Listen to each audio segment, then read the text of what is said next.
make a few remarks about an article that I wrote recently for VBC magazine about the history and future of Veterans Day. And I'm grateful for the request, and I'm grateful for the readership and listeningship, especially because I'm not a veteran and I don't come from a military family. And I have to say, even into my adulthood, Veterans Day for most of my life was a day off school. I really didn't understand the significance, let alone the history of Veterans Day. And the history is an interesting one. Some of you out there might be old enough to remember when there was no Veterans Day, when November 11th was called Armistice Day. And Armistice Day was an anniversary of November 11th, 1918, the 11th hour, the 11th day of the 11th month, when the ceasefire on the Western Front of World War I took hold. That's all that it signified. And it was a day of joyous celebration because World War I was so deadly, so catastrophic, such a trauma for Europe and even the United States that just having the shooting stop was something to celebrate. And it really wasn't until the next year, 1919, that it became that the celebrations were a little bit more muted as people began to remember those who were lost in the war. And in 1921 or so, in fact, the British Commonwealth turned November 11th into something called Remembrance Day, which was dedicated to remember all those who had been killed in war. The United States didn't need a Remembrance Day because we had this unique holiday that came out of the Civil War called Decoration Day or Memorial Day that was usually commemorated on May 30th, every May 30th. So we didn't need another Remembrance Day. And as Armistice Day, it kind of slipped into the past by the 1920s and 1930s. It was really just set aside to commemorate, very, very much tied to the single historical event from 1918. And there was almost a need, if we're going to make this thing a federal holiday, to expand its significance, to give it more weight.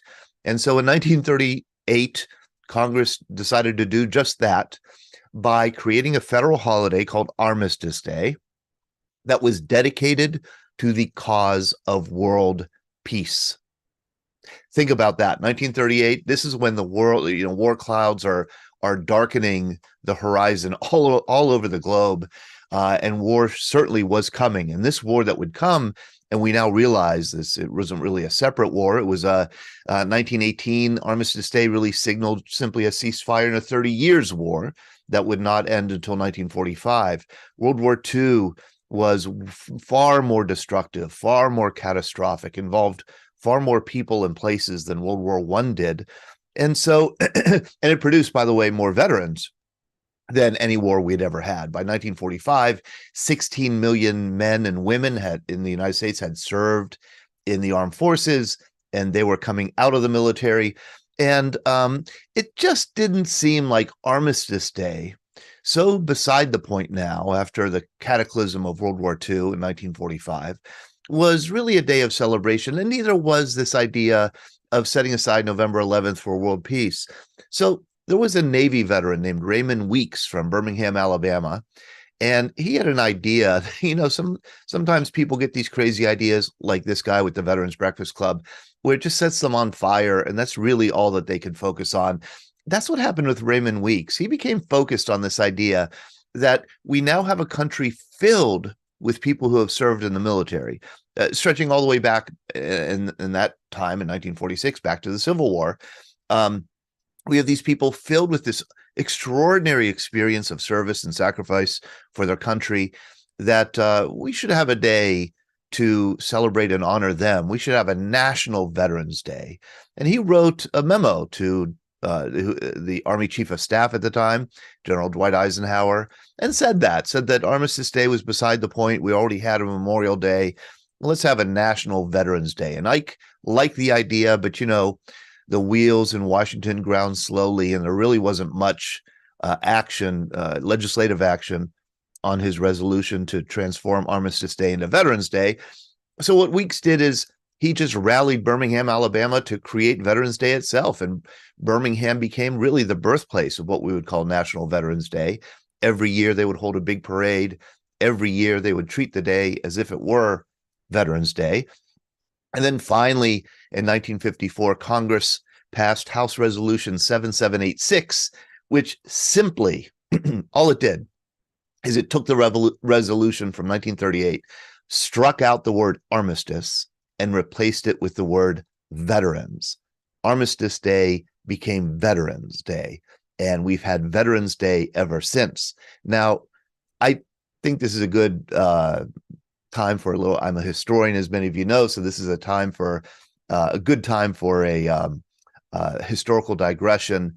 I think we should reflect on how much our founding fathers would have been surprised at how much we honor and celebrate military veterans. For much of our history, the first 100 years, certainly of our history, we did not at all honor, celebrate, recognize veterans in a way that we do today. There was no Veterans Day. There was no Memorial Day. There weren't military cemeteries. There were very few military statues or memorials at all. There were no military benefits. Really, that the federal government didn't really see fit to give any kind of support to military veterans, except those who had been permanently maimed, or except to maybe widows and children of those who had been killed in battle. But often the federal government didn't have money for those for that kind of support. So the support would fall to the states, and the states didn't have money. So really, and it was usually just for officers. So there were, in other words, most of the people who served in the military or served in war in the early American Republic received no recognition at all. And I think often of a wonderful set of couplets written by Revolutionary War veteran named Anthony Haswell in 1799, and he wrote, "In times of war to God we humbly pray, to bless our arms and grudge no soldier pay. When danger's over and both are alike requited, God is forgot and the poor soldier slighted." And that's how it was. The soldiers really could expect at most maybe a handshake at the end of their service. It wasn't, military service was not something that was honored or celebrated in the early republic. And that wasn't a bug. It was a feature of the Republican system. This form of government that was created with the Revolutionary War and the United States Constitution was seen as a very delicate experiment that republics had been tried in the past, going back to antiquity. And every time they had failed, and they had failed because of the military. The military, a large standing army, had brought it down. I mean, we had the example of Julius Caesar, gathering an army, crossing the Rubicon, and overthrowing the Roman Republic. We had Oliver Cromwell taking the English Republic and becoming a military dictator. In the early 19th century, there was a living example of Napoleon Bonaparte, who had taken the French Revolution, the French Republic, and turned it into an empire. It was the large standing army that was the danger. Jefferson wrote about it. Washington wrote about it. We should not have a large standing army that would be a threat to free Republican institutions. I find it very interesting. The Navy was looked upon much more benignly because their action was offshore, and the Navy wasn't seen as a likely candidate for overthrowing representative government here in the United States. So the Navy was looked upon more benignly, but a large standing army, absolutely not. And this was very much the tradition in the U.S. And this is why we didn't have the kind of military recognition. Even military academies were very controversial. The idea of creating a United States military academy was seen as really a threat to Republican institutions. President Andrew Jackson very, very much opposed it. So big army, that was the problem. And so how do you defend yourself without an army? The idea was we would have local and state militias that would be on hand. Every male citizen above the age of 21 would be on the muster rolls. They would drill, say, once a month or once a season, once a quarter.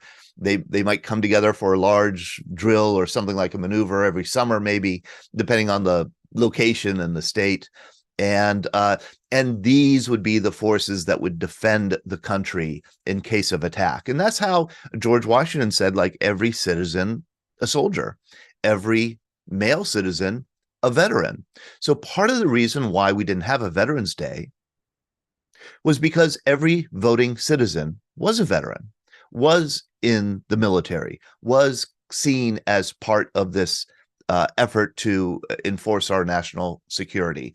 And this is how this lingered, this idea, this uniquely American idea in keeping a very small standing army lingered into the 20th century.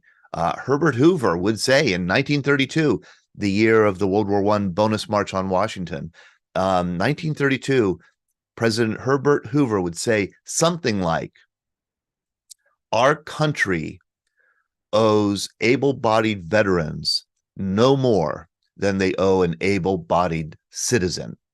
That was not, by 1932, that was seen as an outdated opinion.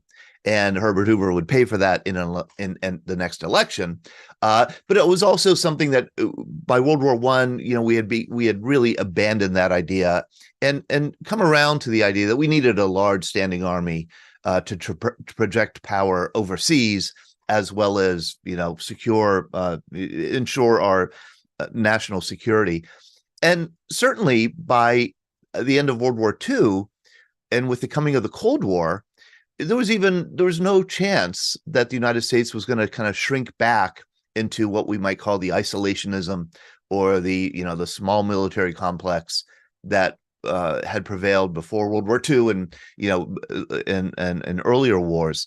The Cold War ensured that we would have what Eisenhower would call the military-industrial complex, churning out, of course, weapons and training, but also churning out veterans, military veterans.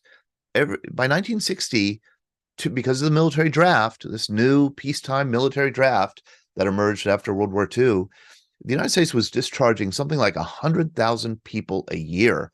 100,000 people a year. Those are 100,000 military veterans a year.